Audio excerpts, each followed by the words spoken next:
योऽन्तः प्रविश्य मम वाचमिमां प्रसुप्ताम् सञ्जीवयत्यखिलशक्तिधरः स्वधाम्ना अन्याश्च हस्तचरण श्रवणत्वगादीन् प्राणान्नमो भगवते पुरुषाय तुभ्यम्। श्रीवीरराघवदयार्द्रकृपावतारम् श्रीजानकीश पदपद्मपरागभृङ्गम् श्रीश्रीधरार्य चरणाम्बुजलग्नमौलिम्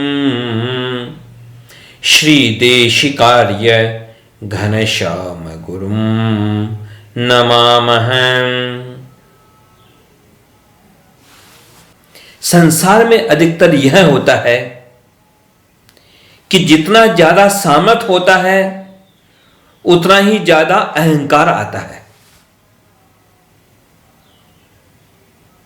जितना ज्यादा धन बढ़ता है, जितना बड़ा पद मिलता है, तो लोगों की जिम्मेदारी की भावना कम होती है, बल्कि उनका अभिमान बढ़ जाता है। होना तो यह चाहिए कि जितना ज्यादा अधिकार हो, जितना ज्यादा धन हो, जितना बड़ा पद हो, उतनी अधिक जिम्मेदारी की भावना हो। लेकिन होता है अधिकतर उल्टा। नीति शास्त्रों में कहा गया, बड़े सुंदर शब्दों में संक्षेप में कहा गया, यौवनम धन संपत्ति प्रभुत्वम अविवेकिता एकैकमप्यनर्थाय किमु यत्र चतुष्टयम्। कि चार चीजें हैं जिनमें से एक चीज भी एक जगह पर हो तो वह एक चीज भी समस्या कर देती है, अनर्थ कर देती है अधिकतर। और यदि वो चारों एक जगह हो जाएं तो फिर तो पूछो ही मत। इन चार चीजों में से एक चीज भी कहीं पर होगी तो बहुत सावधानी रखने की आवश्यकता है। क्या है वे चार चीजें? पहली बात, यौवन, युवावस्था। युवावस्था यानी ऊर्जा है, कार्य करने की क्षमता है, लेकिन अनुभव नहीं है। पहली समस्या कि युवावस्था हो।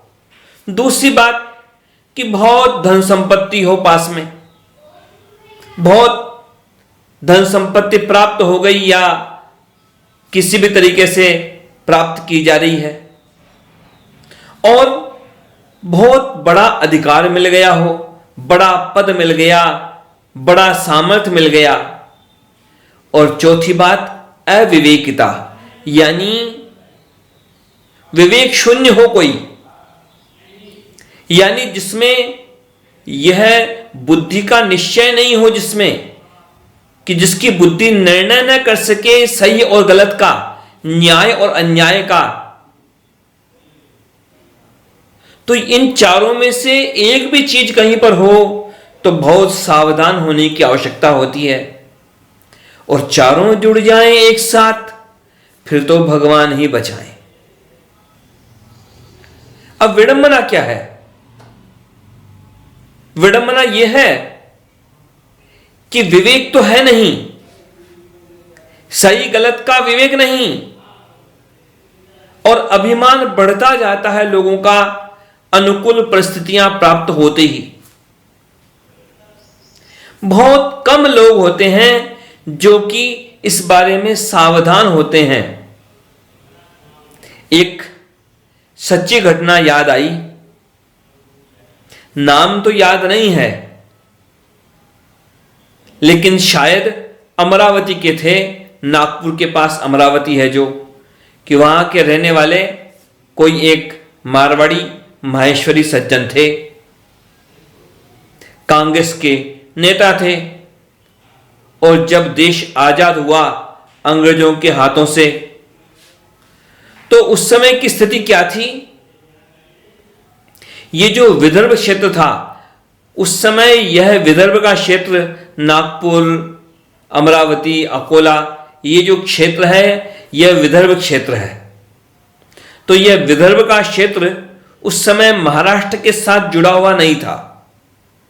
उस समय यह विदर्भ का क्षेत्र मध्य प्रांत नाम के राज्य से जुड़ा हुआ था। मध्य भारत का जो क्षेत्र था उसे मध्य प्रांत कहा गया था और यह क्षेत्र उससे जुड़ा हुआ था। तो उस समय जब देश आजाद हुआ तो किसे बनाया जाए मुख्यमंत्री? चुनाव तो बाद में होने वाले थे, क्योंकि संविधान तो था ही नहीं, संविधान तो बनाया जा रहा था। तो उस समय मुख्यमंत्री किससे बनाए जाए? तो उन अमरावती के रहने वाले उन माहेश्वरी श्रीमान से कहा गया कि आप मुख्यमंत्री बन जाइए। अब जरा सोचिए आप, आजकल की बात होती या आजकल का कोई सामान्य व्यक्ति होता, बल्कि अधिकांश व्यक्ति होते कोई भी, उनके सामने ऐसा प्रस्ताव रखा जाता तो लोग क्या कहते? बिल्कुल तैयार बैठे होते कि हां, क्यों नहीं, तत्काल अभी मुख्यमंत्री का पद दिला दो। लेकिन वे वास्तव में सज्जन थे। उन्होंने मुख्यमंत्री बनने से इनकार कर दिया। क्यों इनकार किया? उन्होंने स्पष्ट मना कर दिया, कह दिया कि देखो, अब तक का मेरा जीवन सिद्धांतों से चला है, सच्चाई से चला है, प्रामाणिकता से चला है, और यदि मुख्यमंत्री बनूंगा तो पता नहीं कैसे कैसे समझौते करने पड़ेंगे, अपने सिद्धांत छोड़ने पड़ेंगे, अपनी प्रामाणिकता त्यागनी पड़ेगी, पता नहीं कहां सच और कहां झूठ, कैसा कैसा व्यवहार करना पड़ेगा। तो देखो भाई, मुझे तो मुख्यमंत्री का पद नहीं चाहिए, मुझे तो आप क्षमा करें, मैं तो जैसा मेरा कर्तव्य है वैसा करता रहूंगा, सलाह चाहिए सलाह दे दूंगा, लेकिन मुख्यमंत्री नहीं बनना। कितनी बड़ी बात, समझने की बात, सीखने की बात। लोग बड़े पद के पीछे भागते हैं, लोग बड़े धन के पीछे भागते हैं, लोग बड़े सामर्थ्य के पीछे भागते हैं, कैसे ज्यादा से ज्यादा धन मिल जाए, कैसे बड़े से बड़ा पद मिल जाए। लेकिन उन सज्जन ने क्या किया? उन सज्जन ने अपने जीवन की प्रामाणिकता को महत्व दिया। उन्होंने पद को महत्व नहीं दिया, उन्होंने सामर्थ्य को महत्व नहीं दिया, उन्होंने धन को महत्व नहीं दिया, उन्होंने महत्व दिया अपने जीवन की प्रामाणिकता को, कि प्रामाणिकता बनी रहे, जीवन सच्चा रहे, जीवन छल कपट में न रहे। नहीं तो लोग, आजकल की बात कैसी रहती है,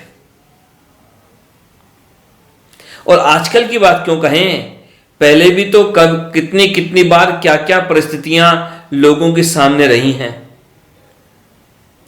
जैसे दक्ष प्रजापति था, अब दक्ष प्रजापति तो था ही, यानी बड़ा पद तो उसको पहले से मिला हुआ था। बाद में क्या हुआ?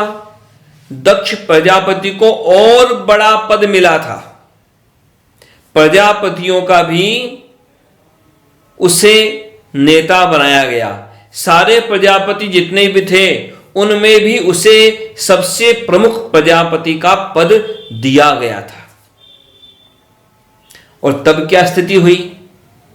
वही स्थिति जो सामान्य तौर पर होती है। रामचरितमानस में स्पष्ट वर्णन किया है, बड़ अधिकार दक्ष जब पावा, अति अभिमानु हृदय तब आवा। कि जब बड़ा अधिकार मिला दक्ष को, प्रजापति पहले था, प्रजापतियों का भी जब प्रमुख बन गया तो उसके हृदय में बड़ा अभिमान आ गया। गोस्वामी तुलसीदास जी महाराज ने स्पष्ट कहा वहां पर कि ऐसा कौन होगा संसार में कि जिसे बड़ा पद मिल जाए, बड़ा धन मिल जाए और उसके मन में अहंकार न आए। ऐसे लोग तो दुर्लभ हैं। नहीं को अस जनमा जग माही, प्रभुता पाई जाहि मद नाही। अब हालत क्या रहती दक्ष की? आप अपने दाएं बाएं देखिए, दक्ष के बारे में बाद में सोचिए। आप अपने दाएं बाएं देखिए, कोई सामाजिक कार्यक्रम हो, कोई सांस्कृतिक कार्यक्रम हो, कोई धार्मिक कार्यक्रम हो, उनमें क्या होता है? कार्यक्रम का नाम अलग होता है, जगह अलग होती है, लेकिन अधिकतर उन सामाजिक कार्यक्रमों में, धार्मिक कार्यक्रमों में, सांस्कृतिक कार्यक्रमों में, राजनीतिक कार्यक्रमों में, उन सब में एक चीज समान है। अधिकतर अपने मैं का प्रदर्शन किया जाता है कि मैं ऐसा, मैं ऐसा, मैं ऐसा, मैंने ऐसा किया, मैंने वैसा किया, मैं ऐसा करूंगा। तो लोगों की प्रदर्शन की वहां होड़ लगती है, मैं की होड़ लगती है कि कौन कितना बढ़ चढ़ के बातें कर सकता है। और कई लोग उसमें भी तरीका निकाल लेते हैं कि खुद अपने मुंह से नहीं करते, लेकिन चमचों के मुख से अपनी बड़ाई करा लेते हैं। खुद नहीं बोलेंगे, बोलने के लिए दूसरे लोगों को आगे कर देंगे। ये मैं का चक्कर बड़ा भारी है। जो सच्चा शिष्य होता है, जो सच्चा भक्त होता है, वह मैं नहीं करता। वह अपने अहंकार का प्रदर्शन नहीं करता, अहंकार में नहीं जीता। वह अपने मैं के अंदर उलझा नहीं रहता। वह तो सर्वत्र भगवान को देखता है। उसकी दृष्टि भगवान पर होती है, भगवान की कृपा पर होती है। उसकी दृष्टि अपने मैं पर नहीं होती कि मैं क्या हूं, या मेरा सम्मान हुआ कि नहीं हुआ, कि मैं ऐसा कि मैं वैसा। उसकी दृष्टि अपने आप पर नहीं, भगवान पर होती है।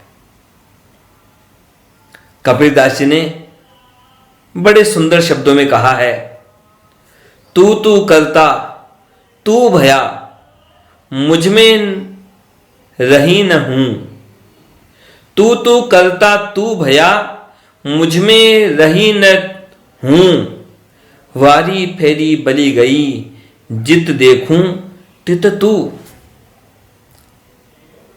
भगवान से कहा, भगवान मैंने तो जहां भी देखा बस तुम्हें ही देखा, और जिसको देखा तुम्हारा ही देखा, तुम्हारा ही माना। तो अब यह है मैं और मेरा कहीं बचा नहीं। यह होती है भक्त की बात, शिष्य की बात, प्रामाणिक व्यक्ति की बात, कि जो अपने मैं पने का त्याग कर चुका होता है। अब आगे की बात तो आपको पता है, आगे दक्ष के साथ क्या हुआ था। या तो दक्ष मैं करता रहता था और बड़ा विशाल यज्ञ किया था उसने, ऐसा यज्ञ कि जैसा न पहले हुआ न आगे कोई कर पाएगा शायद। इतना बड़ा यज्ञ किया था, लेकिन वह यज्ञ भी किया तो क्यों किया था? केवल शिव जी को नीचा दिखाने के लिए। बड़ा क्यों किया था यज्ञ? बड़ा इसलिए किया था ताकि अपने मैं को संतुष्ट कर सके कि मैं सबसे बड़ा, मेरे जैसा कौन, मैं कार्य करूं तो मेरी बराबरी कौन कर सके। ऐसी भावना थी उस दक्ष के मन में। वह अपने मैं का प्रदर्शन कर रहा था। जो कुछ किया उसने, यज्ञ किया, होम किया, पूजन किया, जो भी किया, लेकिन वास्तव में किसके लिए किया? भगवान के लिए नहीं किया। अपने आप का ही पूजन किया मानो, अपने मैं का पूजन किया, अपने मैं को संतुष्ट करने में लगा रहा। और आगे उसका परिणाम क्या हुआ? परिणाम यही हुआ ना कि गर्दन कटी, और गर्दन लगी बाद में किसकी? लगी तो लगी बकरे की। हालत क्या थी? हमेशा मैं करता रहता था, लेकिन आगे हालत क्या हुई? जहां जाए वहां हमेशा अपने अहंकार का प्रदर्शन करता रहता था, लेकिन अब बकरे का मुंह लगा तो क्या हालत हुई? आगे तो किसी समारोह में, कार्यक्रम में चेहरा दिखाने लायक नहीं बचा, क्योंकि बकरे का मुंह है। जहां जाए बकरे का मुंह है लेकर जाएगा। किसको क्या चेहरा दिखाएगा? बकरे का मुंह है। लेकिन फिर भी कभी कभी लोग प्रश्न करते हैं, लोगों के मन में प्रश्न उठते हैं कि ऐसे अहंकारियों को इतना बड़ा पद आखिर मिल क्यों जाता है? दक्ष प्रजापति, पहले तो प्रजापति का पद मिल गया और फिर प्रजापतियों का भी प्रमुख बना दिया गया। तो ऐसे अहंकारियों को, दुष्टों को इतना बड़ा पद क्यों मिल गया? उसके पीछे भी एक बड़ी गहरी बात है। गहराई से सोचें तो हमें इसमें भी सीखने को मिल जाएगा। सीखना हो तो कहीं से भी सीख सकते हैं। एक कहानी पढ़ी थी। ऐसा हुआ था कि एक बार किसी कंपनी के मालिक ने अपने एक कर्मचारी को बुलाया, और कर्मचारी कैसा था कि कर्मचारी बहुत गलतियां कर रहा था, लापरवाही कर रहा था, बार बार काम के अंदर मनमाने काम। मालिक ने बुलाया अपने उस कर्मचारी को, बुला करके पूछा, भाई तुम कौन से पद पर हो? कर्मचारी ने कहा कि इस ब्रांच का असिस्टेंट मैनेजर हूं। कि कितना वेतन मिलता है? कि 40,000 रुपये मिलते हैं। तो अब मालिक ने कहा, ठीक है, ये बात है तो ठीक है, तुम्हें अब असिस्टेंट मैनेजर की जगह पर अब तुम्हें मैनेजर बनाता हूं उस ब्रांच का, और तुम्हारा वेतन 40,000 की बजाय 1,00,000 रुपया तुमको महीने का वेतन मिलेगा। अब तो वह आदमी बड़ा खुश कि देखो बड़ा पद मिल गया, बड़ा वेतन मिलेगा। खुश हो रहा था। इधर अभी तो वह सामने ही खड़ा था, अपने उस कंपनी के मालिक के सामने ही। इतने में तो मालिक ने एक तरफ तो पहले उसको मैनेजर के पद को ज्वाइन करने के लिए लेटर दिया। अभी तो उस लेटर को पढ़ ही रहा था, देख रहा था, खुश हो रहा था। इतने में कंपनी के मालिक ने एक दूसरा कागज उसको हाथ में पकड़ा दिया। दूसरे कागज को देखा तो देखता रह गया। उसमें तो कंपनी के मालिक ने उसे कंपनी से निकाल दिया था, नौकरी से हटा दिया था, बर्खास्त कर दिया। अब तो घबरा गया वो, कहने लगा कंपनी के मालिक से, क्या रे ये क्या बात है? अभी अभी तो आपने मुझे प्रमोट करके, प्रमोशन दे करके मुझे मैनेजर बनाया, और आप अभी बस 5 मिनट के अंदर ही आपने तो मुझे नौकरी से निकाल दिया। ये क्या बात है? यदि आपको हटाना ही था तो आप असिस्टेंट मैनेजर के पद से ही हटा देते। फिर आपने मुझे मैनेजर काहे को बनाया? फिर आपने 40,000 की बजाय 1,00,000 में तनख्वाह क्यों की? और किया तो तत्काल क्यों हटाया? मालिक ने कहा कि देखो, असिस्टेंट मैनेजर का पद है ना, वह छोटा पद था। उस छोटे पद से तुम हटते तो तुम अपनी गलतियों को समझ नहीं पाते। अब तुम मैनेजर के पद पर आकर के अब यहां से तुम हट रहे हो, तो तुम्हें ध्यान रहेगा कि तुमने कितने कितने घपले किए, कितनी कितनी तुमने जानबूझ के गलतियां की, तो तुम्हें ध्यान रहेगा। जैसे कोई सड़क से चलता हुआ आदमी, कोई व्यक्ति यदि चलता चलता सड़क पर ऐसे ही गिर जाता है तो उससे ज्यादा चोट नहीं लगती, लेकिन पहले उसको एक मंजिल ऊपर किसी मकान की छत पर ले जाया जाए और एक मंजिल और यानी 2 मंजिल उसे ऊपर ले जा करके वहां चढ़ाया जाए 2 मंजिला घर के छत पर, और वहां से उसे यदि गिरना पड़े उस आदमी को, तो वह मरे चाहे ना मरे पर हाथ पैर तो पक्के टूटेंगे ना। तो कई बार भगवान भी ऐसा करते हैं कि सामान्य व्यक्ति को बड़ा पद देते हैं, बहुत बड़ा पद देते हैं। किस लिए? कि या तो समझ जाए या तो जिम्मेदारी समझ जाए, और जिम्मेदारी को न समझ गया तो फिर वहां से ऐसा गिरता है कि फिर उसे अवश्य ही अपनी गलतियों का अनुभव हो ही जाता है। संसार में चाहे जितने बड़े पद वाले कोई राजा महाराजा धनवान रहे, लेकिन भगवान के सच्चे भक्त और जो होता है सच्चा शिष्य, वे सब क्या चाहते हैं? वे बड़ा धन नहीं चाहते, बड़ा पद नहीं चाहते, वे तो केवल भगवान के चरणारविंदों को चाहते हैं। भगवान के भक्त बड़े पद को प्राप्त करके अभिमान के चक्कर में नहीं उलझना चाहते, वे चाहते हैं भगवान के चरणारविंदों का दास बनना उनके लिए परम लक्ष्य की बात होती है।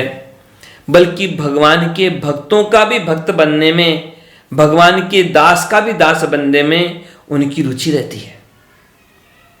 श्रीमद् भागवत के 6ठे स्कंद में 11वें अध्याय में बड़े सुंदर ढंग से कहा गया, अहम हरे तव पादैकमूल दासानुदासो भवितास्मि भूयः मनः स्मरेता सुपतिर्गुणास्ते गृणीत वाक्कर्म करोतु कायः। भगवान, मैं तो केवल और केवल आपके चरणारविंदों का दास बनना चाहता हूं, आपके चरणारविंदों का दासानुदास बनना चाहता हूं, और केवल आपके गुणों का गान करना चाहता हूं, और कुछ भी प्राप्त करने की कोई लालसा मेरे मन में नहीं है। वहां पर प्रार्थना करते हुए भक्त कहते हैं भगवान से कि भगवान, न तो मुझे इंद्र का पद चाहिए, न ब्रह्मा का पद चाहिए, न पृथ्वी का चक्रवर्ती साम्राज्य चाहिए, मुझे केवल और केवल आपके चरणारविंदों की शरण चाहिए और कुछ नहीं चाहिए। भगवान, न नाक पृष्ठम न च पारमेष्ठ्यम न सार्वभौमम न रसाधिपत्यम न योग सिद्धेर पुनर्भवम वा समंजसत्वा विरहय कांक्षे। तो हम भी इस बात को समझें कि जो जो चीजें हमारे मन में अभिमान लाती हों, उन चीजों से हम बचें। हमारे लिए यह महत्वपूर्ण न हो कि बहुत धन होना जरूरी हो, न बड़ा पद होना जरूरी हो। जरूरी हो तो क्या हो, हमारे जीवन में जरूरी हो तो यह हो कि हमारा मन अभिमान शून्य हो और हमारे मन में भगवान के चरणारविंदों की प्राप्ति, उसकी उत्कट कामना हो, लालसा हो। हमारे मन में केवल और केवल भगवान के श्री चरणों की प्राप्ति की लालसा हो। तब ही हमारा जीवन सार्थक है, यह निश्चित बात है। जय श्रीमन नारायण।